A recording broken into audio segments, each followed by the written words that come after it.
my client's best interest, most importantly. Oh, you guys, I have to do this. I'm getting ready though. I have like nothing on. Well, hi, Boo. How are you? Good. How are you? I have to good. do my makeup while I'm on live with you.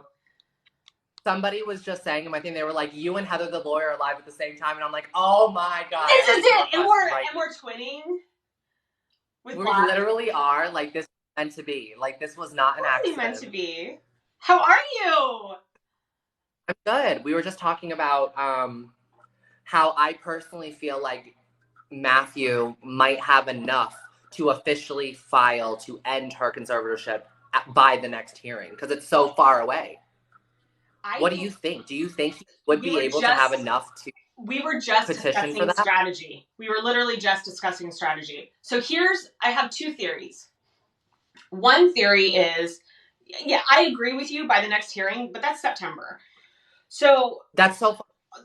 So I want to ask you, this is why I wanted to come on live with you too. What do you think can happen in this 10 weeks in the middle? Like, do you think anything major is going to happen in this 10 weeks in the middle? No, right? So only unless there's something, unless he starts combing through records, because he's only been on this for a short period of time, right? So unless he starts combing through records and he sees something that needs to immediately be addressed and he files ex parte. So potentially he could, if he sees a current abuse of Britney financially or physically that he thinks needs to be immediately addressed, that can't be held off, potentially. But here's a question that I don't know what his strategy is going to be. He could hold off. You need 16, so legally speaking, you need 16 court days before the hearing. So that's September 29th. So beginning of September, he would need to file a petition to end the conservatorship in order to have adequate notice to the parties. I'm not aware that that's different in probate court. That's just general civil lit rules of procedure in California. But yeah, so much from you. But here's my question: do you, as Matthew Rosengart, he's worlds ahead of me in this situation. He has way more experience than I do, obviously, and in this specialty. But do you start picking off people first? So do you first, instead of just petitioning to terminate, do you instead go, I want Jamie out, and then get somebody else in? I want all of them. Jodi out. Because then when you end up petitioning to end the conservatorship, you're not fighting against the 15 lawyers that have been in this for 13 years. There's no one left. There's no one left to fight against it. Mm-hmm. So I don't know what his strategy is going to be. Or if he says... You know, honestly, I didn't even think about it when he said that. You make such a good point there because when he was talking to the press and when he talked to the court, he literally said, my first goal is to get Jamie pulled off of the conservatorship. So I think you're right that he's going to go the strategy of cut everyone so that there's nothing left. Break it down brick by brick, and then you're not going up against 15 lawyers in court when you petition to end. There's no one there that was there from the beginning with any of these psych evaluations, none of the original motivations for the conservatorship, all that. Yeah. My comments and my live stream are like, I love you both so much. Dynamic duo right here. Yep. Please upload to YouTube. I've got, let's see, faves. Yep. My two favorites. I love this community. So excited. Love this. This is the best. Yeah. Two queens. God, I love you both so much. I screenshotted a comment the other day that was like, she is an icon. She is the moment. And I was like, can I put this on a mood board? This community is so crazy. Like, I didn't even intend to. So this account, up until the June 23rd hearing, was just my duet account. Like, I literally wanted to make this account to just react to random videos that people tagged me in. Like, it was literally nothing serious. Love it. But I was kind of getting bored of that because, like, my content wasn't my own content. It was just always someone else's content. Yeah. No one was duetting me. I was duetting them. It was, like, kind of meh. Right. But then the audio, I heard it on Twitter, like, the moment it leaked onto Twitter from the June 23rd hearing. And I was like, I have to post this on TikTok. Like, something in me was like, even though this is not what I do on that account, like, I need to post this. And then 12 million views overnight. And I was like, what? Wow. What? So that kind of started the whole thing. And then it was just like more audios kept happening. And I just kept posting more of them to the point that I basically posted the whole testimony on here. And it just kind of spiraled from there. I can't do that because I'm an officer of the court in the state of California. So I couldn't like post anything. So I was trying to read from people who are live tweeting. But okay, are you following the hashtag Free Britney people drama stuff? I haven't seen the drama stuff. What's happening with that? The people on the Twitters are like going at each other, and people are, because the problem is there's so many anonymous accounts that are doing this. Like you and I are right here. We're not in it, but we're covering it. We're talking about it, but you know who we are. Whereas on Twitter, you get to hide behind it. Yeah, you don't know who it is.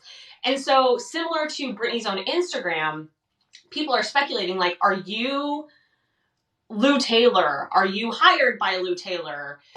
And so there's accounts on there that hashtag the @Free Britney Live specifically has been accused of having specific ties to Lou Taylor. That account has one of its runners is somebody who is trying to disable the movement. That one is correct. Free Britney Live is the only account that I know that is a sham. Got it. So, and then everyone else seems to be pretty authentic, and you can tell by the way they post if they are authentic or not. I have moments where, like, on my live streams or whatever, where I'm talking about like, hey, just because Britney said this, we need to realize that not everything she says is going to be something we want to hear. Like her being in court saying fuck, like, Britney, like, you need to be more professional. I know you're angry. I know you're upset, but you are promoting yourself in a very trashy and bad light. And I need you to realize that just because you are angry and you are upset, you still need to hold yourself to a certain standard when you are in a courthouse or on a live audio directly to the judge. Like, if I were to go to court and say fuck, I would immediately be thrown out. Yeah, the only part of that I'll push back a little bit on is I can't imagine she has a lot of respect for this system at this point. Same. So I don't understand why. Yeah. So but at the same time, you want the best case scenario for her, and the best case scenario is not this. So here's the other question, because there's a lot of people who have been covering this too for a while. And one thing I was talking about earlier is some people who have been covering this for so long, they're going to have bias in and of themselves about people who have been in it for so long, and it's not going to be as easy for them to be objective, right? So whereas you and I are sitting here going, like, we can have a rational, reasonable conversation about what words that she uses and the specific things that she says in court. Some people are more advocacy. I don't know how to explain it, but what I'm trying to do is come at it. No, I know exactly. They have this bias because they have been so heavily involved since 2011. Right. To be completely honest, I have been a part of the movement, aware of the movement since it came to play in 2011. I have briefly, one of my tweets, like, was kind of coming back out from 2014 where I was like, I want this shit to end already because, like, Britney's not a fucking person anymore. And it was like, I've been alluding to the fact that there is something wrong with this since 2011. So, but I haven't been so, like, in it. I haven't been, like, the level that you and I now, like, I haven't been like that other than, like, the last 6 months, because there hasn't been anything. Like, it has been a conspiracy up until June 23rd, until Britney herself spoke out and said, no, they're abusing me, they're doing this, they're doing that. It was all conspiracy. Agreed. And the only reason we thought it wasn't was back at the beginning of the year, Sam, her boyfriend, and Sam, her lawyer, both put out a statement that Britney said that Britney appreciates the love and the informed support of her fans, which means that Britney had finally acknowledged about 6 months ago that it was all real. Movement. Got it. But until that point, none of it was real. All of it was, she looks like she's on lithium. Turns out she was, but we didn't know. Like, we didn't know officially. Like, we didn't know anything until now. So it's easier to be a part of it now because there are right. actual facts. Right. Before you're going on your gut, your instinct, essentially. Mm-hmm. Like, this doesn't feel like the same person. That people, just based on their instincts, had enough love to like drag this movement out 10 years. Like, 10 years. That is going on since 2011. That's bananas. I will say too, I think that the hibernation that our culture has faced over the last year, and like some of our rights, kind of how we have kind of gotten re-exposed to, listen, this is how shut down your life could be, you know, through a pandemic, through all of the things that we're doing. Like, I think that there's a lot more empathy that can be had now for a person who's had to experience this for 13 years. Yeah, I think so, because up until this point, no one ever knew what it felt like to be locked up in their own home, being a prisoner in their own home. Yeah, you can have as much money as you want to and not have a life right now. Yeah, like having money means nothing. Having, like, all of the things that mattered don't matter anymore. Like, I can tell you from personal experience that I was never really that materialistic of a person, but like the last thing I care about is money now. Like, after this pandemic, like, I want to have enough money to pay my bills and support myself, but like doing things that I love and things that I care about is way more important than a job. And clearly Britney has been feeling that way since the beginning of this conservatorship. Yeah, she doesn't have her money at all. I had to know that ends that she will quit. I know she's not going to be a pop star anymore when this is over, because she doesn't want to work. I can't say I blame her, because just like in The Handmaid's Tale, when you're forced to do something for so long, you don't want to do it anymore. So as much as it brought her joy at the beginning, it hasn't brought her joy in over a decade. Why the hell would she do it anymore? Yeah, it's almost reliving her trauma if she goes back on stage in Vegas. Like, that would bring her back to a really hard time in her life. I mean, she has to heal first. By the time she heals, God only knows what she'll want to do. It's going to take a long time. I got a question for us. What do you think? Who do you think has control? And do you think that do you think Britney has any control of her Instagram right now? So who has control of her Instagram is her social media manager, Cassie. I don't know Cassie's last name. But I think that Cassie, she's playing the system just like Britney's boyfriend is. She has to appease, pay her and hire her. And she also wants to appease Britney because obviously if she's in that role, she has some attachment to Britney. Because that's kind of a frivolous role. That would be someone that actually probably doesn't care about Britney. That doesn't or does?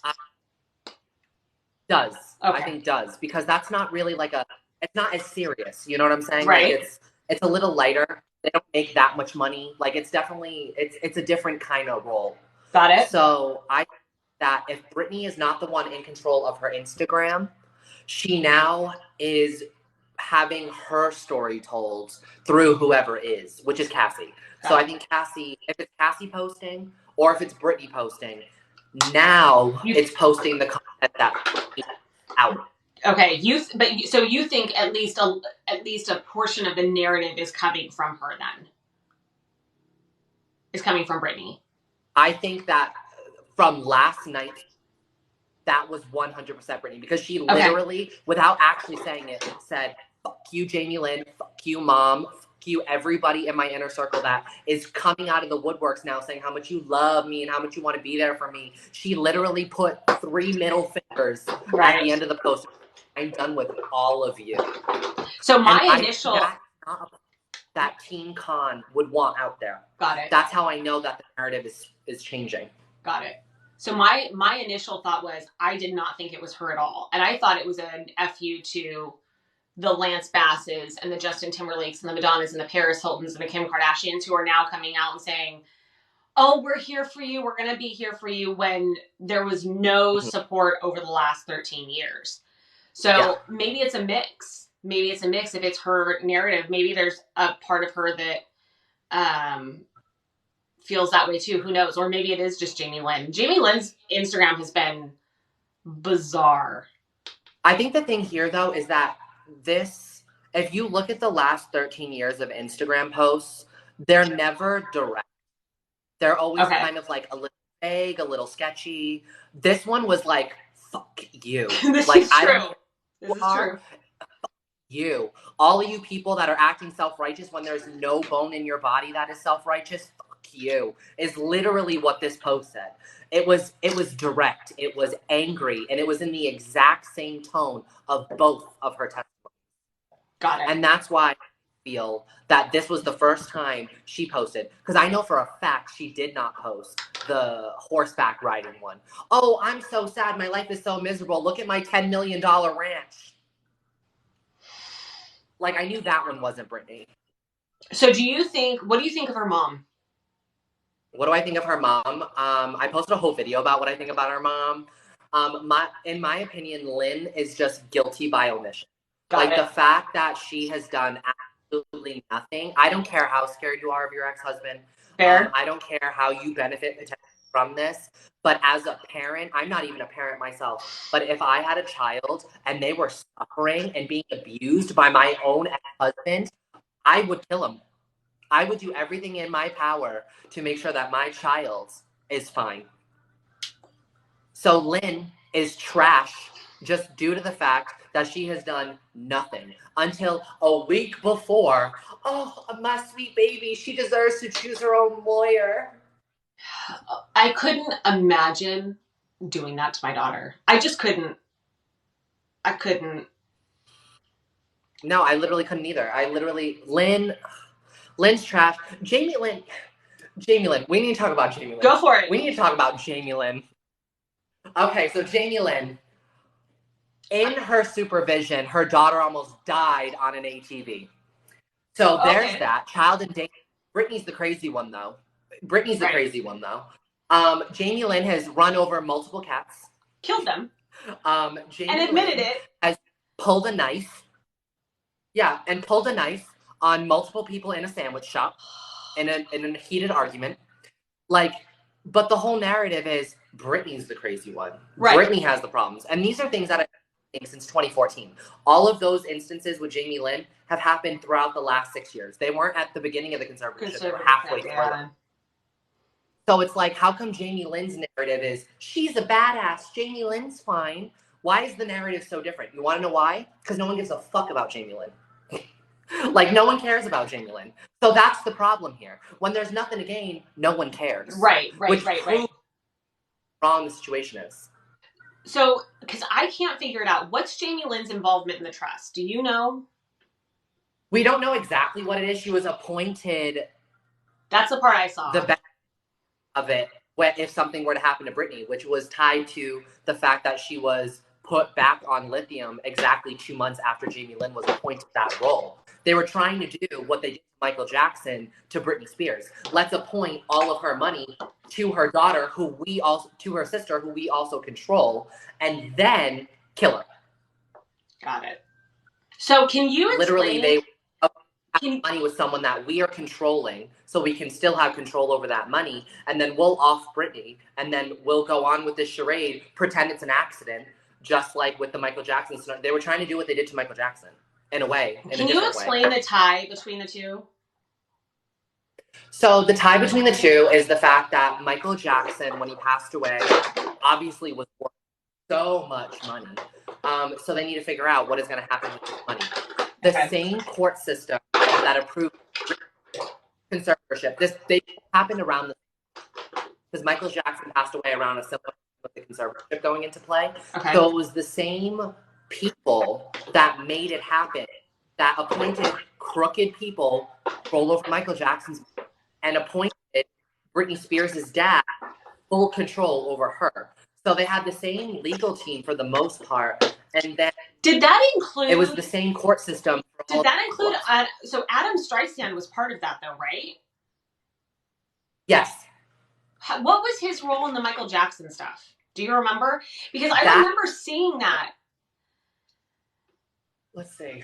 That's what I was wondering that too, because I saw that name on both, and I was like, well, what? Yeah, he was involved in both, but Adam Streisand is he's trying to get he's on Chris Cuomo on CNN now nightly talking about this. But when I saw that he had The spirit of Jamie. Yeah, it's coming through lagging a little bit. People are like, it's Jamie Lynn's spirit trying to... Can you guys hear me now? Can you hear me now? It felt very disingenuous that he's now coming out very in support and trying to get some clout, essentially, from this. But if he was tied into the Michael Jackson stuff, that would be interesting. Yeah. I'm actually from the MJ fan community. I got a comment. I got in the free Britney movement. So this is a person who went from MJ to the free Britney. So, and what we're referencing is a Twitter thread that you covered on your page. It ties. That was kind of like all of the similarities between Britney's time frame and. It wasn't a direct tie. It was a parallel. Yeah. It was a parallel of circumstances and times and people that people are saying, like, we can't tie the two directly together. We can just say that the similar people, similar time frames, similar circumstances. And what reinforced it, in my opinion, was the fact that there are multiple sources that said Michael Jackson called Britney 3 weeks before he was murdered and said, Britney, get out while you can. So he knew, but he couldn't say it. He knew something was going to happen. So that is the craziest thing. So Michael had to have known a bit of what was happening behind the scenes to Britney for him to say that. Like, why would he randomly say that? But they have a relationship, as does Britney with Madonna. I mean, they are pop royalty. They are the king, queen, and princess of pop. They made out on stage all the time. Literally, they are. Right. They are pop music. Like, the three of them together, they are pop music. So I would trust anything that they would say to each other. And I bet Britney is looking back on that situation. And I hope once this all ends, if she does a tell-all interview or whatever, I hope they ask her about how do you feel about your situation in regards to Michael's situation. I mean, because Oprah needs that interview. I think she handled the Meghan Markle. The Meghan Markle interview really well, because she was kind of like, she let them have the floor. Like, she asked the hard-hitting questions, but it was like in a way that wanted to be answered, not in an accusatory way. Right. Well, so I think she's really. And she pressed on the hot button stuff. Like, you're telling me you felt isolated in a castle. You're telling me that you had a tough time growing up as a prince. Like, and they were able to explain that. No, not Oprah. Someone says Adam Streisand equals Jackson family lawyer ? I don't know. He was the Jackson family lawyer. He was, okay. And just, I'm sure you know this, but just for anybody who's just joining my live, because I see it jumped up a little bit, I don't speak, Joshua can speak on whatever he wants to speak about, but I have to be very careful. I don't speak about California court system, I don't speak about judges, and I don't speak about the California State Bar Association, because those are my, I gotta, like, protect my clients and things. Yeah. Ronan Farrow, I hope, gets interviews. You can say whatever you want to say. Yeah, because for me, it's all opinion. So, guys, I will give you my most informed opinion based on facts that we have, but I'm also not in the legal system. So I'm actually allowed to say whatever I want. And a lot of people are... That's where we kind of differ a bit. I can have a more... Go ahead. I can be more cutthroat than you get to be. But I think that's nice, because it gives a good balance. Because you have the legal facts and the legal background to decipher things on a deeper level than I can. But then I can also give a darker opinion than you can. The commentary on the facts. And like we talked about, like, how is he going to handle, specifically, he being Matthew Rosengart, how is he going to handle this petition? Insofar as the things that were set to be heard this week, what's your opinion on Jodi Montgomery? That's a good question. I'm surprised that we were on this long and we haven't even talked about Jodi yet. There's a lot of shit. It's really tough with Jodi, because you can tell that Jodi's, like, on Britney's side, but, like, she's in a tough situation again. Right. You know what I'm saying? Because she did say in her first testimony, like, she kind of makes me feel like my father does, but she made that seem like it was a recent change in the way Jodi things were happening, had been treating her. Like, it was a recent development. Like, it was, she's kind of given me the energy of my father. She's even taken this too far. Even Jodi is taking this too far. So I think that once Britney said that, Jodi was like, oh shit, maybe I did. You know, because Britney has said to her on occasions with numerous forms of proof, I need you in this conservatorship. She has said that multiple times, not just once. So I think that it's a tough relationship. I think her relationship with Jodi is bigger and stronger than any of us know. Interesting. I think there is a strong relationship there, and I think there is a deeper care for each other than I think any of us know. And it's tough to say because it's hard to know what's real and what's fake when it comes to a conservator's relationship with a conservatee, because it's not mutualistic. It's conservatorships are like parasitism. It's like they are supposed to benefit both parties, but they really only benefit the conservators usually. If there's money involved. If there's money, it's going to... If there's money. Yeah, if there's money. Right. Yeah, because he's just here not working, her net worth being sucked from her. Like, she's going to leave this conservatorship and have no money. Right. Like, she hasn't worked since 2018. Like, how is she going to bounce back from this? People ask me all the time, can she go after and sue them? What are your thoughts on that? I mean, I have a couple. One, anybody can sue anybody for anything. I can file a lawsuit today in the state of California and say, Joshua, hurt my feelings. And it's just a matter of what the merits of that lawsuit are.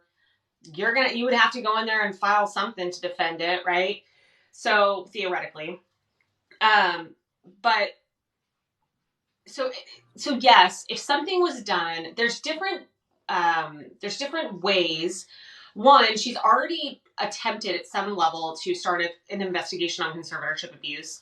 That could be criminal, theoretically, right? So that wouldn't be something that she would prosecute. That would be something that the state of California would prosecute.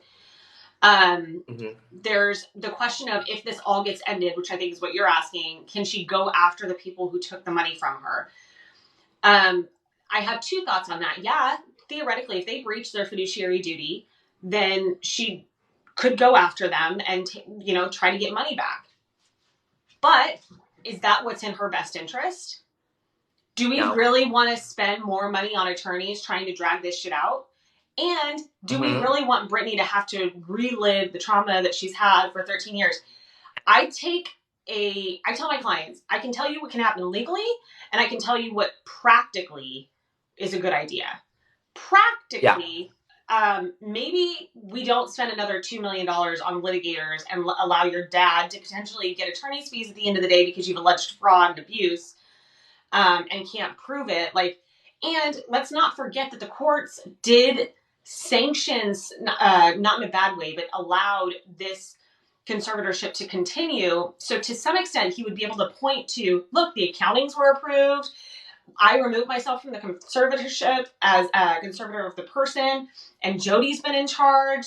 And Britney still alleged other issues, so it can't just be me. He can point to all of these things. That's why I was somewhat concerned about this evidentiary hearing that got set, that is still set, with, as far as I understand, with regard to the claims that Britney made. So she spoke on June 23rd, and then her dad was like, let's look into this. And then his lawyer was like, but we want an opportunity to disprove it. I don't know what precedence that sets for a future civil claim or not criminal, but civil claim. If the court then looks at all of the actions and says, oh, Jamie was right, then is Britney barred from bringing a claim later on because a court has it already been adjudicated, in other words, in this court? So I would hate to see that happen, because I want her to have all of her options laid out before her when she gets out of this. It's a really good thing that Matthew Rosengard's on. It's a really good thing. And I'm excited about that. I think that he's going to get everything for her that he possibly can. Like, I think that he is going to be mean. I think he is not going to play nice. And I think that's what she needs. She needs somebody fighting for her, not someone just doing the bare minimum, because that's really what's been going on this whole time. I think he's going to find, looking back at the 2008 documents, he's going to find something. Shady because stuff. A woman going through postpartum depression should not have been put in a conservatorship for exhibiting signs of postpartum depression. And honestly, it doesn't matter if she had dementia or a mental illness. Like, she was 26. Like, you don't go under conservatorship for mental health problems. Like, my mom had severe depression and drug addiction and all of this. And it was like, conservatorship isn't the answer. Like, conservatorship is not the answer. And if they're trying to say, like, oh, like, danger with her money, then get her a fucking assistant. Like, get her somebody that is going to handle her money. Get her a handler for her money. Like, you don't put a 26-year-old in a conservatorship because she had a bad day. Like, or a bad year. I've had bad years. Yeah. And watched under a microscope, and she's being told and fed all of this information, and she's going through postpartum depression for her second child in 18 months. Like, she's sad. Her husband's off in Vegas. And her husband's out strippers doing this. Like, oh my God. Like, no one's talking about postpartum depression. Like, no one that is referencing the original conservatorship is talking about postpartum depression. Ronan Farrow everyone forget that she was... Ronan Farrow specifically said in his article, he said multiple people who were around at that time thought she was going through postpartum depression, but not one person recalls actually talking to Britney about the fact that she may be going through postpartum depression. Yeah. Like... It was so we think she's crazy, or we think she's acting a fool right now, but we're not going to go to her. We're just going to, like, control her. But, like, it's okay to act crazy. Like, this is what's so annoying to me. Like, if I want to act crazy and be erratic, like, that's my human right. Like, I'm allowed to act erratic. Like, that's my... Well, here's where we differ, you don't like it. Here's where we differ. You're a man. True. And that's what makes this a lot harder. And I've said that a lot of the times, that I do have white male privilege. And, like, at the end of the day, I might be gay and have the issues that come from that, but I am still a man at the end of the day. So things are naturally a bit easier for me. And I do notice that, and I do recognize that. Yeah. And I'm just saying, like, it's... Which is why I'm trying to spotlight as a man that... she was going through postpartum, that she's going through these issues that I, as a man, can never understand. But they are real and they are valid, and that is a problem. And the fact that it was handled like disgusting, because even I, as a man that cannot go through postpartum, I can understand how devastating and traumatizing just that is, especially going through it probably twice in a row, because her kids are exactly 1 year apart. So she had just gotten over the postpartum for Sean, and now she's going through or hadn't, and then did. Because, I mean, hormones don't leave your body for a year. Mm-hmm. And especially if you're breastfeeding and all of that, and not to get too graphic, but, like, having a baby is fucking hard, and, like, it's difficult. And I mean, respectfully, I know all y'all don't want TMI, but, like, getting your period every month is not, a walk in the park. So you feel that PMS every month, and then all of a sudden, like, multiply that. Now you've got 2 kids and a husband who's cheating on you, and people who are sitting around you going, like, oh man, did you hear? Like, she's kind of losing it. Like, no fucking kidding, you're going through a hard time. And then everyone's talking about how bad her VMA performance was, how ugly she is with her shaved head, how fat she's gotten. So it's like she's also dealing with all of the sexism. Right. On top of it. Like, she's dealing with sexism on top of postpartum, on top of being watched under a microscope. So people want to know your thoughts on Kevin Federline, too. My thoughts on Kevin. Kevin. Oh, Kevin. He is just trash. Like, disgusting, abysmal. He is a leech. He is a succubus. He is parasitic. He's a parasite. He is no less guilty than Jamie. Jamie is here cashing checks. What do you think Kevin's doing? Cashing checks. Has spoken to Kevin? No. Has she spoken to her dad? No. What are they both doing? Taking all of her money. Right. So at the same time, I think Kevin and Jamie are so similar in regards to. Do you think that they have any are they in cahoots on this together at all, you think? So because I don't know who was the one that filed for the restraining order, but Spears has a restraining order. Well, Jaden has a restraining order against Jamie. So I don't know who exactly filed that. I'm going to assume it wasn't Britney because I don't think she could have. So I'm going to assume Kevin probably filed that restraining order. So do you know how much Kevin, somebody asked how much does he get? Do you know how much he gets a month? We don't know how much he gets. We only know that Jamie gets $16,000 plus $2 for overhead. So he gets another $2,000. Yeah, he gets $18,000 a month, 16 for his fees, and then 2 for rentals and like the expenses. If I ever see that man in person, let's not pretend like there aren't ways. Just so you know, too, the accounting is necessary in these types of situations, but that doesn't mean that he's not also serving in a role that the courts wouldn't look at. So if he's serving in a like we know that with the circus tour or we know one of the contracts he signed while in the conservatorship for Las Vegas was that it required Britney to be in the conservatorship for the contract for her to continue performing.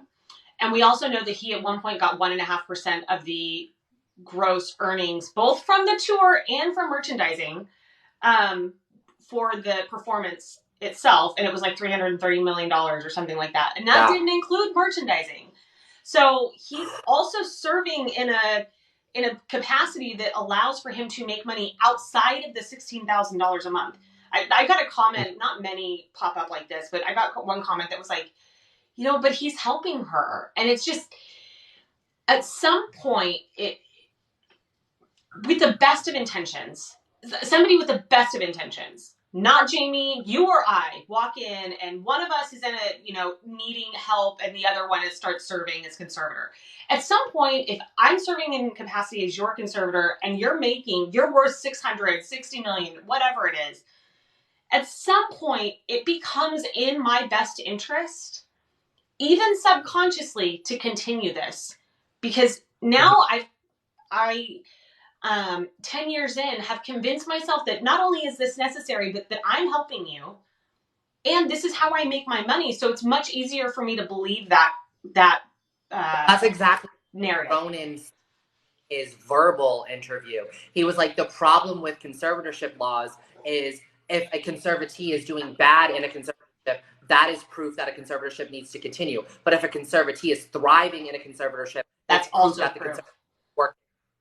So it's a double-edged sword. And this is why Vivian Thoreen, which is Jamie's attorney, said, I've never seen someone get out of conservatorship. Because it is a lifelong thing. It's not meant for people that are 26. So it's meant for people that exactly on their way. Exactly. I did. I looked at specifically. I have legal research, right? Ability. I have software and stuff for that. So when people started asking me to cover the Britney Spears stuff, I've done probate law. I do civil law. So I felt confident enough to speak generally, but I didn't feel confident enough specifically on conservatorship. So I did some research on it, and the first line is, "It's not set up to end. It's set up to end upon death." Yep. That's it. So everyone, no one knew. Like, think about it. Britney Spears was put into a conservatorship 13 years ago. I would say that the largest group of her fans, when she debuted, I was 6. So I'm 29 now. And I think the majority of her fans are between 25 and 40. Right. I would say that is like the span of her. When she was put in a conservatorship, all of us had to look it up what it even meant. Like, no one even knew what it was. Yeah. Like, then you look into it and you're like, how can a 26-year-old be put in this? Need this. Like, and no one at that point was like, how does she get out? It was just like, why is it even here to begin with? Man, she really must be down on her luck. Man, she was really need this if the court allows it. Back that story. Like, the narrative had already been put into play for the prior 2 years that Britney was unhinging. Britney shaved her head. She hit a car with an umbrella. She can't perform anymore. She's lethargic. She's a mess. Like, they had already done that. And then they pre-planned her freaking night where she was brought out on a stretcher. How else were there helicopters and, like, it looked like a murder scene. Like, it was, that night was insane to look back on. Like, and that did not happen by accident. Like, right. They're trying to get Britney out of a bathroom that doesn't even have a locked door, and they're calling in helicopters? What? Like, it really was made to be the final nail in the coffin of Britney is done. And they were hoping, all right, we're going to snap everything from her, and either she'll end life herself or whatever. But instead they were like, let's go the show pony route. Let's drop circus. Let's make her go on tour. Let's lie to her and say that the moment the circus tour is over, she's going to be out of this conservatorship. Just kidding. We're going to extend the tour. Now you're putting out another album. Now you're doing a 4-year residency in Vegas. Ha, ha, ha. Now you're taking that show on tour throughout the country.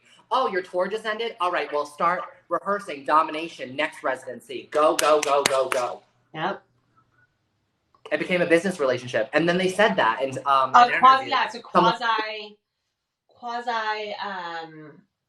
the conservatorship is it's not business opportunity, but something similar. Like it's corporation. It became a relationship in a way. Like, it became half conservatorship, half business arrangement. It's like, what? You're saying this woman is so in a filing, not maybe, but can do that. Yeah, in a filing last year, I'll have to pull it up. I think I saw it on Twitter, and it's always, I need to like actually pull up the court documents because I don't always trust what Twitter says, but I don't ever trust. I trust but verify sometimes. Mm-hmm. But there was a document that was signed off by Jamie that was essentially like, not only is Britney's attorney, Sam Ingham, misrepresenting the fact that Britney's getting better, but she's actually getting worse. I'll have to bring that up and pull it up. But a couple people too want to know, what are your thoughts on her boyfriend? Thoughts on her boyfriend. So Sam, not lawyer Sam Asghari, boyfriend, meathead. He's very gorgeous. Oh, I think he's beautiful. Gorgeous. He's dumb as fucking rocks. But so when it comes to Sam, I think Sam is in a really tough position because obviously their relationship began professional because he was the male lead in the Slumber Party video. So they met through a professional setting, and it was decided on team that he was going to be the one to be able to meet her and interact with her for 2 days of that video. Okay. Obviously, it's extremely attractive, and we all know Britney loves young guys, so match made in heaven. Right. But I think it's tough for him because he has to play both sides. Okay. If he wants to have access to Britney, he has to cater to her team. And it's a back and forth all the time. Like, how do you play that? Like, that's really, like, I can't even imagine go through on the daily because obviously he has had to sign NDAs. So there are certain things he cannot say. People that hear what he's saying. That's like this is not, because people are saying, like, how did they get involved with each other if he's not in the camp? Because they were professionally put together on the set of Slumber Party. Like, this was the one that didn't feel artificial to me. So all of the last boyfriends during the conservatorships, they definitely were brought in on purpose. Like, Britney, you're gonna date this person. Whereas Sam, it happened naturally because they were filming this video and they had to be a bit flirty and sexual with each other. And he's very attractive and she was at her like next beauty peak. So they're like, oh my God, sparks flying everywhere. Right. So it's like meant to be professional and it turned personal. And I'm sure her team was like, we could work this in our favor. We can keep Britney happy. It's just like, what is it called when you like strip someone of everything but give them just enough to keep them going? Yeah. There's like a name. But basically that's what they were doing. They were like, she gets to see her kids 2 days a week. And now we're going to give her this little boy toy. Right. Keep she'll be the rest of the time.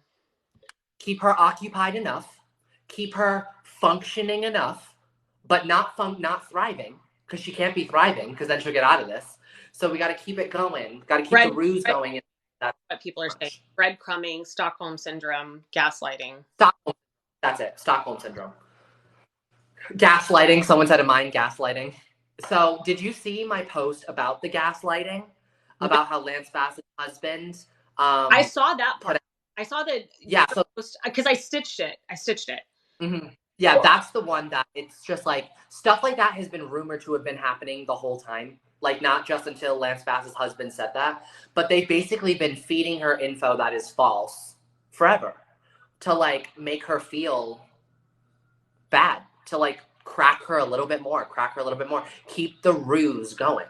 Everyone thinks she's crazy. How do we actually make her crazy? Psychological warfare. It's just psychological warfare, and it's cruel. It's like, yeah, legally this sucks, and like everything happened to Britney, it sucks. But it's even more cruel when you see that all these people that are supposed to care about her are actually making her feel worthless. Like the fact that she had to say at the end of her last testimony, I need to regain my confidence to go out in the public. She literally has agoraphobia now because she's been gaslit so much. Like it's so sad. Oh, like it's just horrific. Sad. It's horrific. Like on top of wanting the most for her, it's just like, I can't believe anyone could do this to anyone. You know, like, and I'm watching this all play out, and I'm just like, I'm watching The Handmaid's Tale right now. I'm pretty much done with it. And it's like the similarities between The Handmaid's Tale and Britney Spears' story. Because at the end of the day, The Handmaid's Tale pretends it's about children and reproduction and all of that, but it's all about power. Men in power. Women not having power. That's really the thing. So I don't know if you're following. Are you a Real Housewives fan? Yeah. Okay, so the whole Erica Girardi, Tom Girardi stuff. There was a podcast that came out recently. I think it was yesterday, with the lawyer who filed the lawsuit originally that kind of what feels like sparked Erica's divorce. And he said, you know, the part about Tom was that it wasn't always that he had power, but it was that he was perceived to have power. Mm-hmm. So that perception ends up breeding additional power. And so it builds on itself. And that's the more misogynistic characteristic of all of this, is that women don't always get that benefit. It's much harder for a woman to have that perception of power than it is for a man. A man can like look at you sternly and you feel, you know, a certain type of way. And it's like, oh man, or he can tell you he has power and there's a perception of that power already. And so I think that that's a lot of what happened in this situation too, is that because Jamie scared a lot of people away. We see that with Lou Taylor too. What are your thoughts on Lou Taylor? We haven't hit on her. With Lou Taylor, it's really, really tough for me because people are like, why do you never talk about Lou Taylor? Like, why don't you post about Lou Taylor? I'm like, because everything about Lou Taylor is like myth. Like back to the whole, not myth, but like, I feel like there's not enough concrete info. Yes, she's a stalker. Yes, she weaseled her way in, but we don't officially, like the money that was laundered out of Britney's account into that other one does not equal up. So it's like, it's really tough for me to say Lou Taylor did XYZ when we don't have proof. And then it's like people like they automatically hate her because she works with the Kardashians. And it's like, I don't know. I really don't know what to think, because the only stuff on Lou Taylor is when I read in one of the court filings that when Britney called off her residency in 2019, and Lou Taylor was getting a percentage as her manager of her profits. And then like mid 2019, Lou sends an email to Jamie and is like, listen, if she's not going to perform, I'm not making my money. I have a floor in this expectation wise, profit wise of $500,000. So you're going to need to meet my floor and we're going to have to adjust the contract. And Jamie immediately like it was like a one sentence, approved. Like, here's $500,000. Knowing though that her prior payments were specifically directly a part of the money that was being made by touring, by management. So if there's it's no fucking shit, your fee's gonna go down. Of course your fee's gonna go down. But your response then isn't, so since I'm not working, I'm going to need you to pay me more for my time that I'm not using. You know what I mean? Mm-hmm. That's the only thing that I'm like, that's concrete to me, but that's not on Lou. But I don't see. That's a tough one again, though, because even after hearing that, like the way I would perceive that is if I were Lou, I would have an expectation of a certain amount of money that I'm getting paid. Obviously, it's going to reduce due to the fact of not working. Right. But it's like, I don't see that as, that doesn't scream red flag to me. Right. Like, that's not something that's her end. She works with the Kardashians. Like, clearly she's like BFFs with Kris Jenner. Kris Jenner is like the businesswoman of our generation. Like, clearly she knows how contracts work, how to make money. Like, so yes, she knows how to be shady, but we haven't exactly gotten proof of how she's been shady yet. So we have a lot of theories. Someone just said, 2 people. Hey, Stacey Marie says, does she have these people at her home 24/7 controlling her? I'm trying to understand. And then somebody else, Sweetie Joe, said, people walk around all day running their own lives with way less capacity than Britney. Here's what I wanted. We were talking about the gaslighting and breadcrumbing earlier and Stockholm Syndrome. When you're talking about how people are treating Britney, it's really important to take the whole context and not individual pieces that we know. So we know that she has a boyfriend. That doesn't mean that she has control over her life. We know that she's gone out to dinner. We know that she gets an allowance. If I was a bad actor in this situation and I was attempting to control Britney, I am not going to be watching over her every second of every day. I'm going to give her the illusion that she does have some kind of freedom. Right. So there are going to be times when she has the ability to act on her own, but then she's stopped. You know what I mean? That if I am trying to act in the worst interest possible, I don't think she has 24/7 in this situation. If I was a bad actor, I wouldn't necessarily have 24/7 control and supervision of her. But yeah, they do. I actually talked to my husband about this because I was like, have you ever been in that situation where, you feel like you're going to, no matter what you do, you could do everything right. The other person is going to like jump on you for something. And he was like, yeah. And I was like, oh, that's what I do to you the week before I'm going to start my period. But seriously, like, I feel like that's what she's done in the last couple of years. Like, no matter what she does, she could feel like she's doing everything right. And they're going to, like, the 10 miles over the speed limit on driving, and then you have your license taken away. I made one flaw that even an officer didn't even want to ticket me on, but you're going to remove my license for 8 months. Yeah. There's too much control. You want to know, Heather, this is the craziest thing to me. This is it. So, did you see For the Record back in 2008? The first documentary? I may have. Okay. I don't remember. You need to try, if I find it online, because like Teen Con has scrubbed the internet of this documentary. Really? This came out like 6 months into the conservatorship. And in it, like, I was shocked that the conservatorship was allowed to continue with the way it was portrayed in this. They literally asked her during it. They were like, do you feel like your life is out of control? And she was like, they're crying. And she was like, I felt like I feel like my life is too in control. Like, I'm talking and they're hearing me, but they're not really listening. She said this back in 2008. Wow. On a worldwide release documentary. And crickets. No one did anything. She's pouring tears down her face, talking about how miserable and manipulated she is and ignored. And no one did anything. A bunch of people are saying, I remember this. Yes. A lot of people love us together and they want us to do weekly lives. I'm into it. I'm into it. I may have him change Your Best Friend Joshua into Heather's Best Friend Joshua, but I mean, we can figure it out. Has been banned. Did you hear that? I got my husband a TikTok, like literally like Wednesday. We got a TikTok. Yesterday it got banned. Permanently. Why?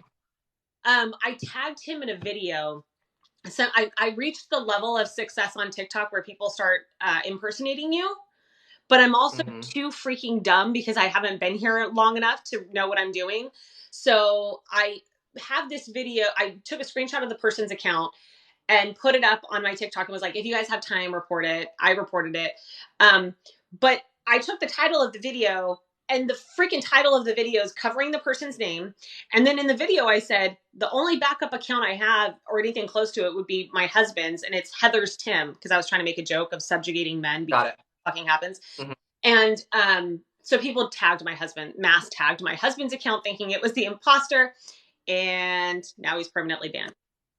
I just got the funniest comment. Someone was like, oh my God, you're finally wearing a new shirt. Because I'm always wearing my gray tanks. So the thing for me, I want to address that because I get that comment all the time.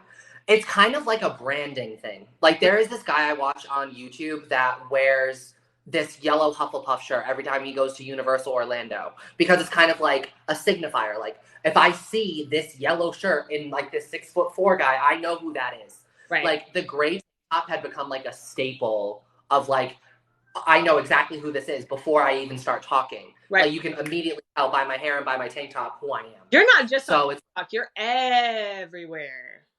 Yeah, it's kind of like I'm kind of like making it everywhere, and it's kind of like a signifier. So it's like people are like, why are you always wearing the same thing? It's like I'm wearing that for 10 minutes while I film my videos for the day, and then I change and go live my life. Ladies, I don't think people realize batch filming. I would like to introduce you to the gay pop Steve Jobs. Steve Jobs.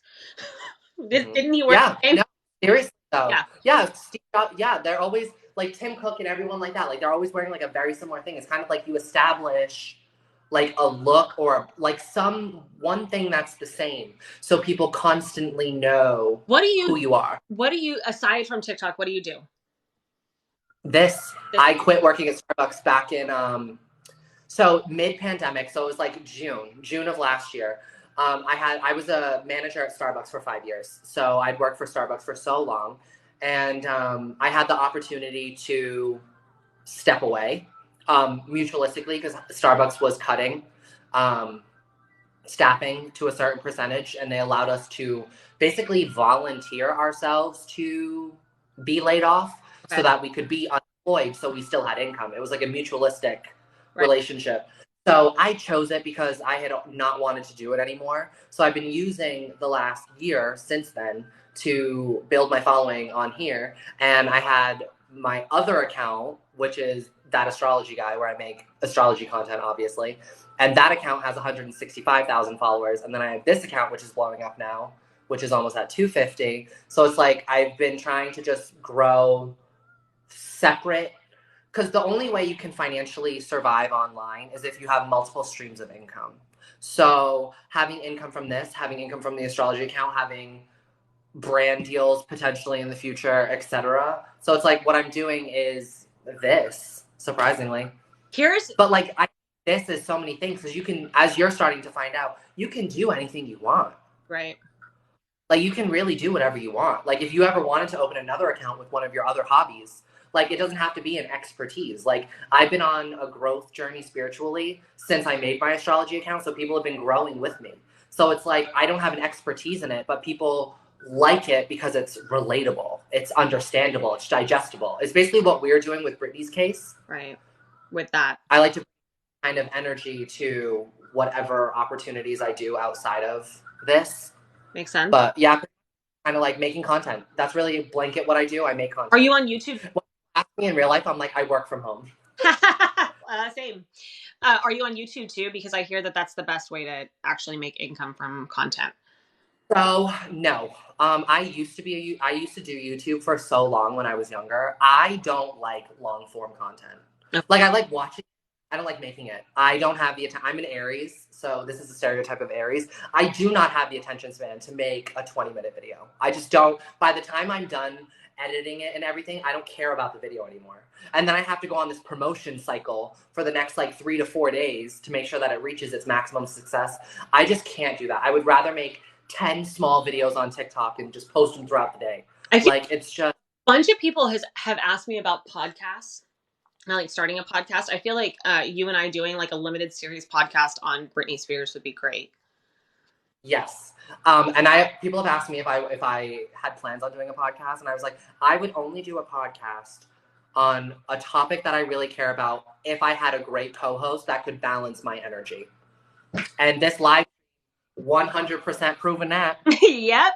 Everybody's saying yes, yes, yes, yes, yes, yes. I want to say something too real quick for people who, because I do have people that follow me that want to get into TikTok, and I really stumbled into this accidentally. Yeah. Not something that I'm it's not, when I say it doesn't help me survive on the day to day with the money that I make from the creator fund, I am in the negative by hundreds of dollars being on social media because I'm downloading all these documents, I'm paying for it, and I'm reviewing it, right? But for those of you who want to grow your account, I want to tell you, there are a million teenagers doing dances to a song. The idea that you are going to, especially at our age, I'm 36, you're 26, we're past that generation, right? We're not, no one's going to click on our videos doing a dance. They're just not. So the best way that you can grow yourself on social media that I can see from my very limited experience, and Joshua's too, is be yourself. Talk about something that intrigues you. Don't let other people tell you what to talk about. Figure that out in yourself. Talk about something that you, I mean, people, the TikTok communities are so vast. I mean, there's, mushroom foraging. There's, you know what I mean? Like there's shit everywhere. There's shit everywhere. Just talk about something that engages you. The best thing, the biggest piece of advice when people ask me about TikTok, and growing on TikTok and what they should do, I give them this 2-word response to the key. This is the key. Listen up, everybody. This is the key. Provide value. Provide value. When you're not young and pretty anymore, we're still pretty, but we're not super young anymore. Like you said, people aren't gonna watch us in our 20s and 30s doing the renegade. They don't care. We're too old. But what we have is our experience in life, our intelligence, our knowledge, and our expertise in whatever it is that we have decided to invest our energy and our time in, because we've had more time to invest that energy into it. So if you provide value and that value has an audience, you will see a return. Yeah. And the value doesn't need to be teaching them about something. What Joshua's doing is entertainment. He's providing information and entertainment and an escape and knowledge. I know that that's kind of off topic, but I just feel, and I will say, we're all gorgeous. That's not what I'm saying. Regardless of your age, you can do dances if you want to. I'm just saying if Yes. you're trying to do is break into TikTok and get an audience. Carve out your own, you want to be remembered. People are like you said about the mushrooms. It's you're going to have a leader and leading people in each niche. So you want to carve out your portion. I can tell you wholeheartedly that when it comes to the whole free Britney thing, you, me, and Pi, the Britney Spears impersonator, well, we are the 3 faces of free Britney TikTok right now. So I did not know that. Yeah, we're kind of the ones that people trust and can go to reliably every day for new info. They come to me for the entertaining one. They come to Pi because she literally looks like Britney Spears when she's all done up. And then we have you, who has the legal experience and knowledge to decipher things that are happening in a way that Pi and I cannot. So it's just, we can all do the same thing, but we're all doing it in a different way because we have something different to bring to the table. And that's so important, that there is room for everyone. Every milestone you hit, Heather, I'm going to be celebrating you. Even if you surpass me, which you probably will, I'm going to be there and I'm going to be yes, yeah. My queen. We can't all succeed. Women deal with this specifically in our own groups. I've always seen this. And from the time I was little to now, if I have it, it means somebody else can't. And I felt it in myself. If somebody else has it, that must mean I can't. And that's just not true. Especially when it goes on TikTok. You've got an infinite number of that shit. Don't worry about that. The best matter is that your followers don't matter. I think you need to get to the point where you think about it like that, because I know you're a little newer to TikTok. Yes. Remember that follower count means jack shit. I have had a video go viral on my skincare account that only has 2,800 followers. Interesting. Like 2,800, and I've had numerous videos do over 100K.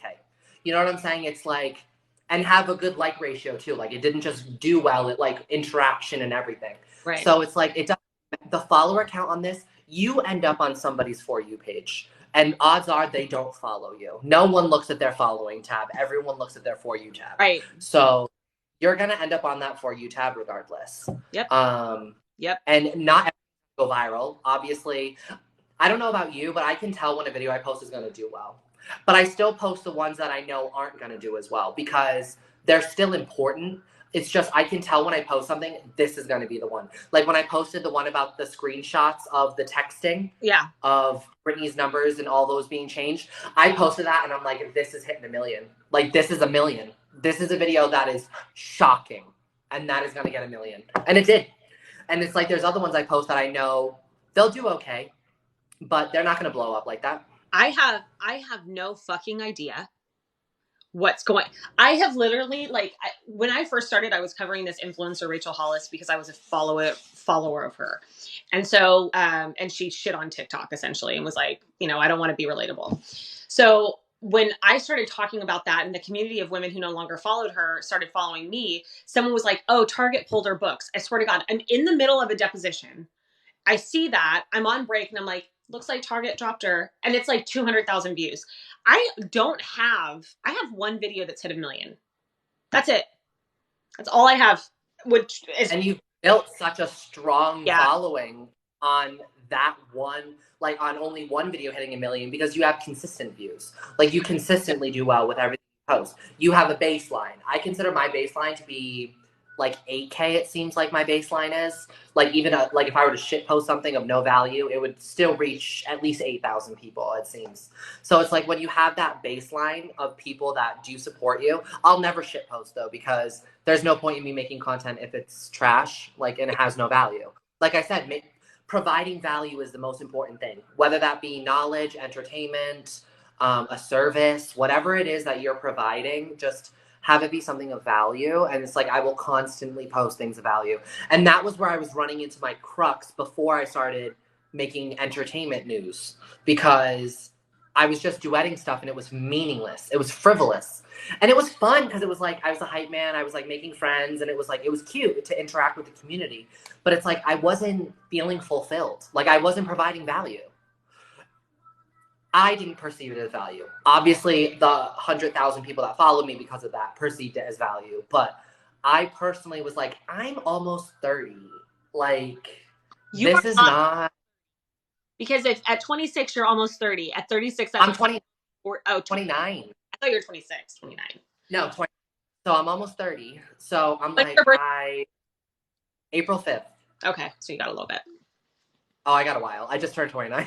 So, I don't know. It's been a journey in astrology. When you turn 29, 29 is a hard year for most people because astrologically it is your Saturn return, and Saturn represents a time to get serious. It represents being mature and disciplined and getting everything set up for this next phase of your life. 29 in the universe is just a very challenging energy, and I'm going through that right now, like really figuring out who I am, what I want to do, like what is this next chapter. Number, you can call me anytime because I've been there, honey. It's so true. It's like, I think we all go through it. Like we all are going to have that moment when, what do we want to do? And it's like, I didn't find like at the time I was in life when the pandemic hit, I was like, this could not have hit at a more relevant time because I had already just gotten into the mindset of I need a big life change, like a lifestyle change. Something needs to change because I was fine. Like everything was fine, but it just like, I wasn't happy. Like, and no matter what I was doing, like I was going to Disney, I was going to Universal, I was like living my life. And like, overall, I was just like, I need something to change my perspective on life. Are you in LA? And no, I'm in Massachusetts. Oh. Yeah, so I live in Massachusetts, and I like living in Massachusetts, honestly. I think It's a beautiful state. It regularly ranks on best states to live in, and the weather is good. And obviously, it's not like LA good, but it's like the weather. It's kind of cool because like summers aren't too bad. Winters where I live in my little pocket of Massachusetts aren't too bad because I live on the coast. So it's like it's pretty moderate for the most part. I like the weather. I like the geographic location. I like the politics. I like the way Massachusetts is. Like, I think Massachusetts is just an excellent place to live. Like, even having a Republican governor or former Republican governor, um, it's the most liberal state other than California. Like, in the last election, everyone voted blue. Like, the whole state was blue. I will like, not wasn't. Having balance in parties in your state to some extent is helpful too, because it keeps some, it depends. I mean, I could go on and on about politics, but I think good. People like, I posted a video and in the comment section, people were like, oh, of course you're one of those liberals that like shits on liberals. And I was like, because you need to be in the middle. Like, you need to like find a middle ground. Like, and that's not a bad thing. I think it's healthy to have don't hate everybody all of the time too. Yeah, and it's like my whole thing with like when I talk about Britney, especially on my live stream. My live streams, I'm a lot more controversial than on my posts. Like, yeah, I done a lot, and someone like messaged me because they were like upset with something I had said. They were like, some of the things you were saying were like invalidating Britney, and I was like, just because we love her doesn't mean that everything she says is going to be the gospel. Like, we need to realize that she still needs to hold herself to a certain standard. There are some issues that we don't know about. Like, we need to like also try to take our bias off for a little bit. Yep. Please go back to talking about Britney. Someone said no politics. Let's see. Well, I mean, I will tell you this. If you ever wanted to talk, I think that those kinds of discussions are good to be had, even amongst people who don't necessarily talk about them, even publicly, because I think that having rational conversations is always good. Shows you that people are rational. Let's see. Someone said, have y'all talked about Britney's Insta post? Let's go back to talk about that. The latest one, the one with the whole crazy caption. Yeah. So I think that's a good one to talk about because that is the most recent development in the whole Free Britney movement. So my thoughts on it are, Heather believes that the Instagram account is not run by Britney, which to a 95% standard, I agree. I agree that Britney does not run her social media. But I also believe that Britney has an influence of what is posted sometimes. Like you were alluding to earlier, Heather, they sprinkle a little bit of control to then revoke it again. So that it sets in her mind that she's making progress, but she really isn't. Obviously now we're in this like kind of final stretch where she is gaining power and control now because she has a former federal prosecutor as her lawyer that she hired herself. She's finally making moves. Like, but I believe that Instagram post was Britney taking control. Either she posted it herself or her social media manager did it for her. It fits the narrative that she is telling publicly. Like the narrative in court during her testimonies. Like that narrative is what that latest Instagram post shows. Because she literally said, my family wants to kill me. Like, I believe my family wants me dead. Like, she's saying these things that are like, okay, well, why do you never talk about that publicly? You know? And now she is. So she's like, I got nothing to hold back. Right. So that's why I believe that now she might have a little bit of, she might not have control of the account like in her own fingertips, but I think she's having influence now of what is being posted. I don't think she chose the ranch video, but I think she chose bits and pieces of that caption from like the crying happy tears from court, because there were things saying that she was crying in her deposition on like in her testimony on Wednesday. So like I do believe to a certain extent she's having some control in little pieces of what's happening on her Instagram. I just don't think she's probably the one there with her freaking iPhone 6 posting it herself. Right. Or they're posting because the public knows. Yeah. Let's see. But like, is that a bad thing? Like, is that a bad thing? Because people keep using that argument. They're like, oh, they're still posting it against her will because like we know now. It's like, yeah, but if it's coinciding with her version of this story, is that a bad thing? Because now people are like, oh, now they're doing it to make her look bad. It's like, what do you want? Like, what do the people want? I'll tell you what I would want is a moratorium on it. I don't know that I would want any postings until she's able to talk to the phone. And then that way and here's the only reason why I say that is because I have had so many people come into my comments and say, she clearly needs this conservatorship because of what she's posting on Instagram. And so that Instagram is influencing the public to think that Britney continues to need this conservatorship. And to some extent, Britney, and to some extent, it also gives us an indication of how people in society treat each other based off of how they perceive them on social media. Mm-hmm. That one thing. Two, I got a question a second ago about how did Jodi let all these crazy restrictions happen, or did Jamie have control with that? What's super important to note legally, Jodi has control over Britney's person. Somebody earlier asked, how, if she doesn't have any control, was she able to quit the residency? Because there is obviously some autonomy that Britney has over her own body, even limited. No one can go out there with, NSYNC style strings and like make her perform. So when she was finally like able to get the power and voice to say no, she was able to do that. Limited. She was approved to by her doctor. Oh, interesting. To stop? Approved by like somebody medical professionally that if she didn't want to do it, she doesn't have to do it. Interesting. And she made the decision to use that to be like, I'm done. Got it. Well, because I don't think gotten that approval, she would have not done it.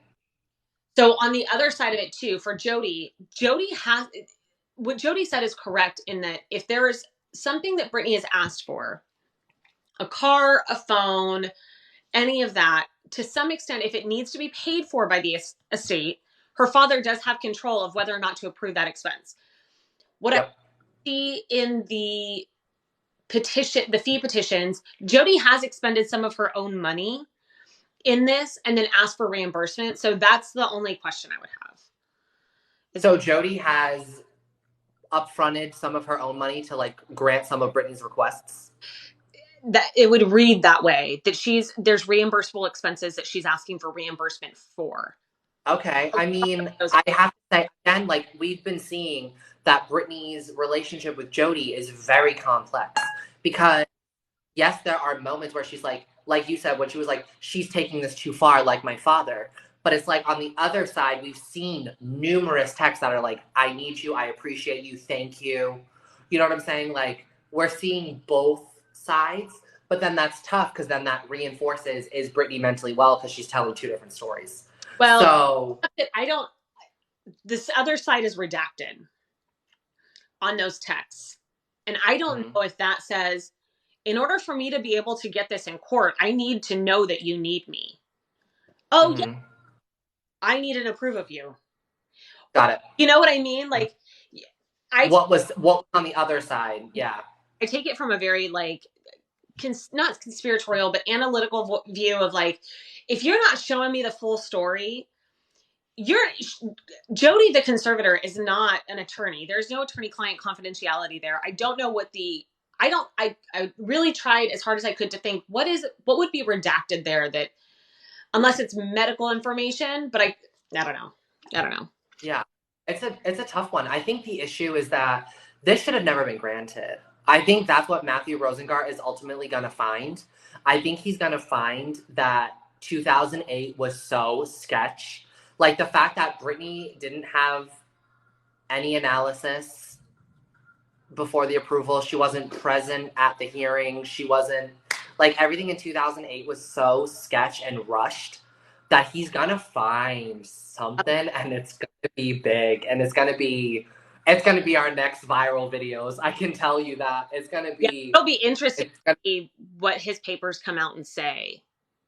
I can't wait to see Jamie get pulled. Like, Jamie getting knocked off of the conservatorship. I think that's going to be Oh, that's going to be such a good moment. But like, he's basically irrelevant to her life currently. Yes, he approves financial decisions like you just said, but he's been gone for 2 years. So he's been estranged for 2 years. So it's like he hasn't impacted her life since she quit. Well, like since she I see it differently. I think he may be the most relevant person. And here's why I say that. He's the one who is controlling and paying for the attorneys who are going to fight to keep this going. And so to the extent he doesn't have decision-making power in her everyday life, correct. But he's also the person who will determine how overarching. Yeah. He's got like all the overarching things. Yeah, he's the person who's going to control how much money is left for her at the end of the day when this gets dissolved. I'm just worried about her having like literally no money.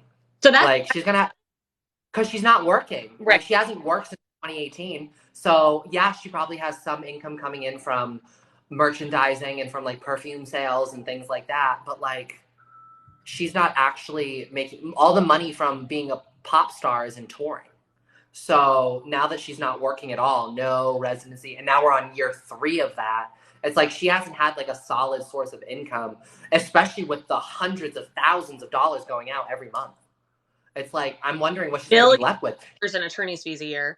Oh my God. Yeah, it's bananas. So someone said, who's more evil, Jamie or Jamie Lynn? Who's more deceitful? Who's more evil? Yeah. I think Jamie. I think Jamie, but Jamie Lynn's a little bitch. I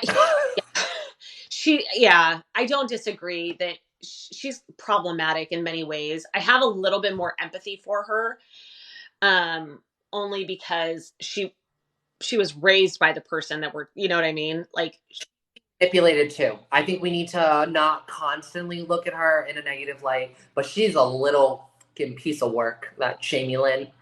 Oh man. And there's like rumors that she was like fucking Dan Schneider, like the creator of like SpongeBob and Nickelodeon. Like, there's rumors that she's a problematic girl. Like, damn, projection onto Britney. Yeah, definitely got some issues of her own. But I think Jamie, I will answer that. Jamie is more problematic because, like you were saying, even though he hasn't been a part of her life, he's still controlling everything that happens with her finances. And he controls, inevitably, the outcome of her. Allegedly fucking somebody. Allegedly. Yeah. Allegedly, yeah. Allegedly. So somebody asked earlier how long before this conservatorship could end. What's the timeline on that? And we started off talking about that. So let me hit on that real quick too.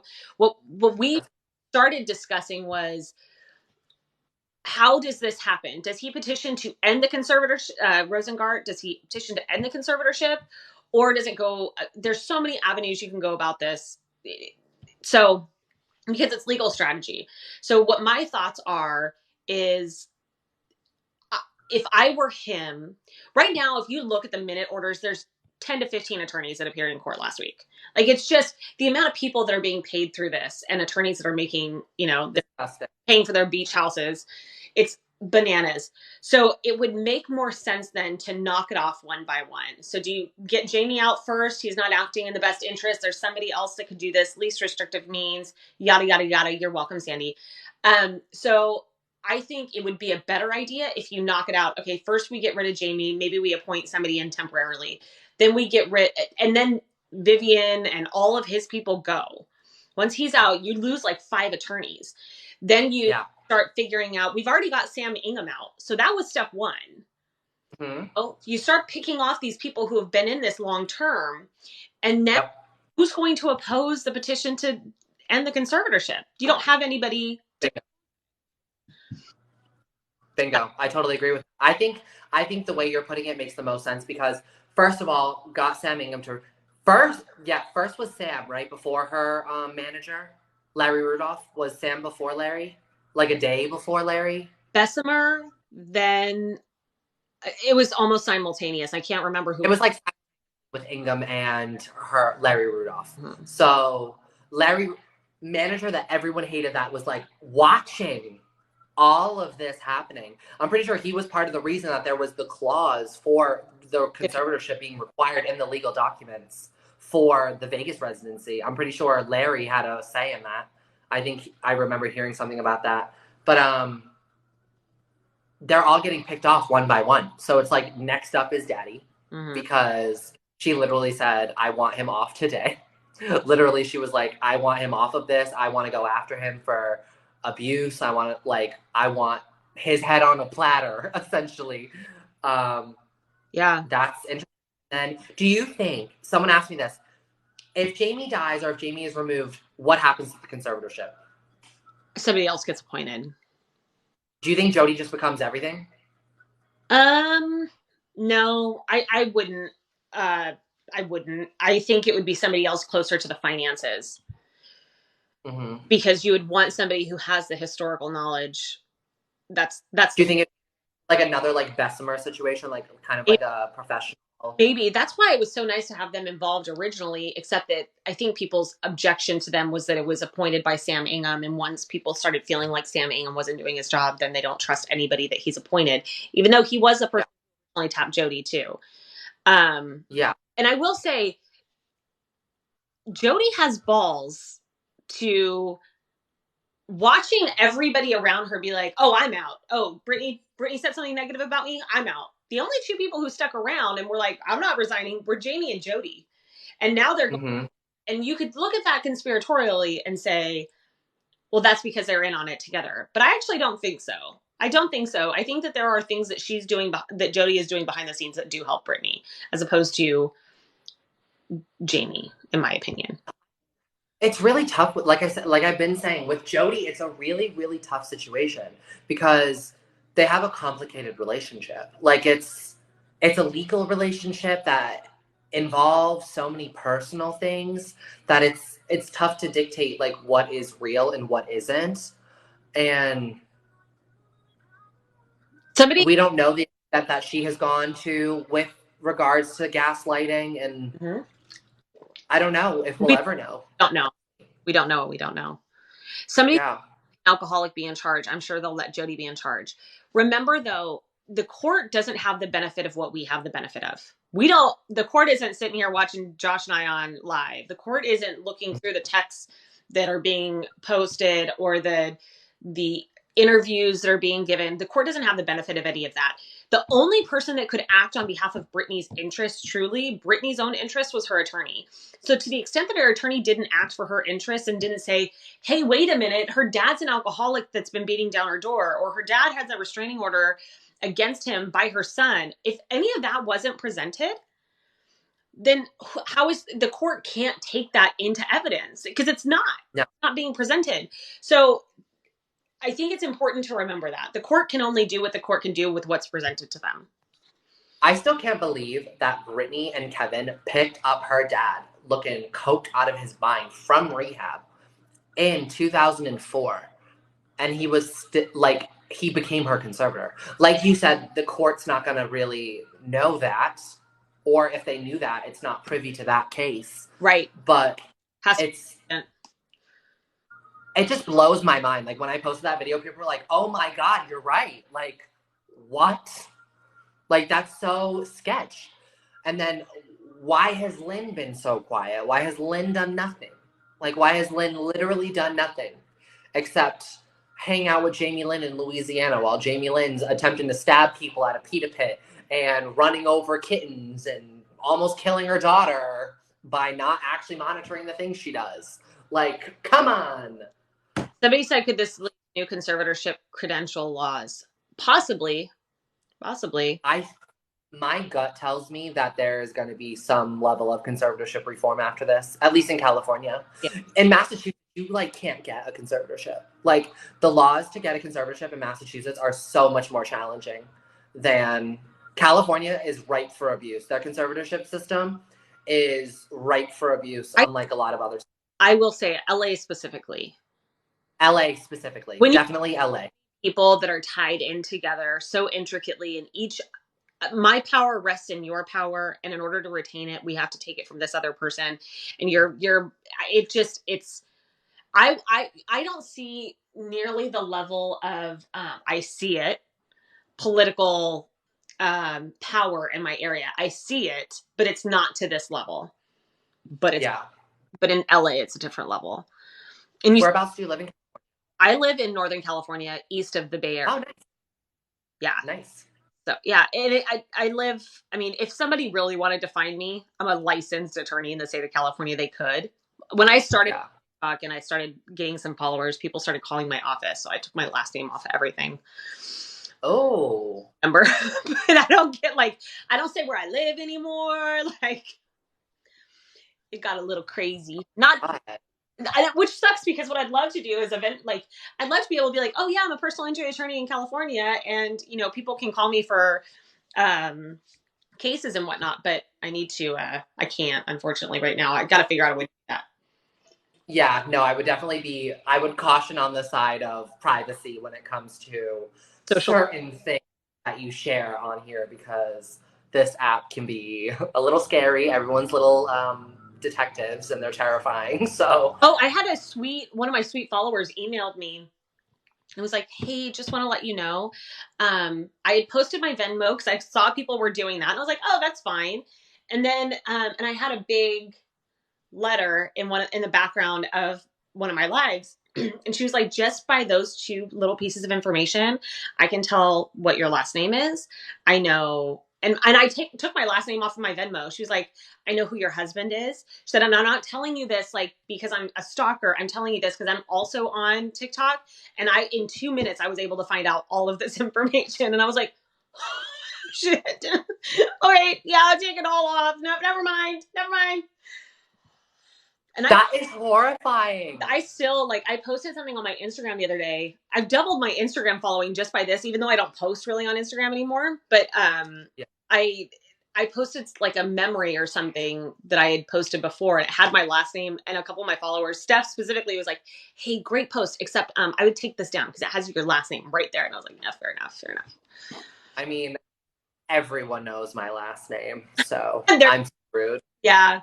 I will say I have a husband who is ready to knock anybody out that comes to the door. I will say that loudly and proudly. My daughter too, she'll go up to bat. Oh my God, people are crazy. But I think if you doing what we're doing, I don't think we're going to have really too many issues. I don't think we're doing anything that's like really that. Not now. I talked about the Derek Chauvin stuff, and I talked about vaccinations, and that put me on the wrong side of TikTok there for a second. But now, as I talked about with the original content that I was making about Rachel Hollis, I got a bunch of women around my age, which was great. And then talking about Britney Spears, I just gained more gay men following, which is like, now my heart, I know I need nothing else in this world. I'm happy. This is the audience and the people I want in my corner. I'm good. I'm done. I'm fine. I'm so happy with all the Britney stuff though, because I gained a following of women in their 30s. Hello, my demographic already pretty much. But then I also gained gay male following, and I'm like, oh, finally the boys are following me. All girls. Yeah. But it's fine. I'm not on here to be a sex symbol. I'm here to like speak my truth and speak my mind. Amen. Okay, anything last we should wrap up before I have to go blow dry my hair and go to the bathroom because we've been on for a little bit. What else? What did we not? We touched on Jodi. We touched on the latest Instagram post. We touched on Lou. I think we'll see filings. Oh, Monday we'll have the hearing on security for Jodi. That's at 3 p.m. Paid a lot of. She wants to get paid like what? $50 a month. Yeah, $50K. Yeah. Do you think they're gonna approve it? Probably, right? Yeah, I think it'll be approved. I think it'll get approved. And I think we'll see some filings this week. So maybe we have been DMing on Instagram, right? That's where we were talking. So you want to set up a time where we can maybe go live later this week and talk again? Yeah. Okay. Since it sounds like people. Who is Jodi? Her conservator. The conservator of her person. Jodi is. It's going to be too. I don't know if this is the live for you. Who is Jodi? Oh my God. Who's Jodi? What happens? Everything. He's the one that controls Britney's person for the most part. Yeah. That is Jodi. We expect between now and September. What happens in September? September is going to be when the balance of the motions are heard. The court did admonish the parties on late filings. I don't know specifically what they were talking about on that. I don't know if they were talking about like y'all threw in some ex-parte applications and petitions like last minute, or talking specifically about the accountings and other things that had been filed, and people didn't file their things until late.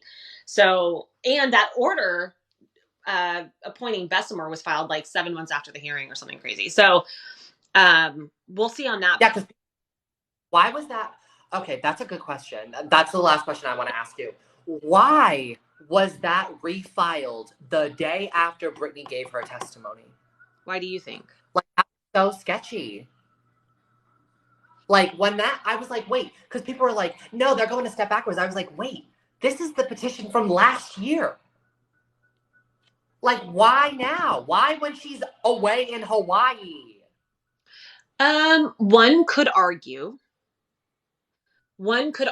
that could have been a saving face for her attorney to look like he's getting stuff done. One could argue, it was noted in the probate notes that 2 prior submissions of that order were rejected by the court for failing to conform to, which happens. That happens normally, especially in probate court. They want it specifically laid out in a specific way. But one could argue that was strategic. Like, oh fuck, we haven't done this. Let's get this on file. And then Bessemer's like, no, not now. We're not anymore. We're out. See you later. Not. So I don't know. I'm glad Bessemer. I will say though. Go ahead. I think Bessemer dropping out was a good thing.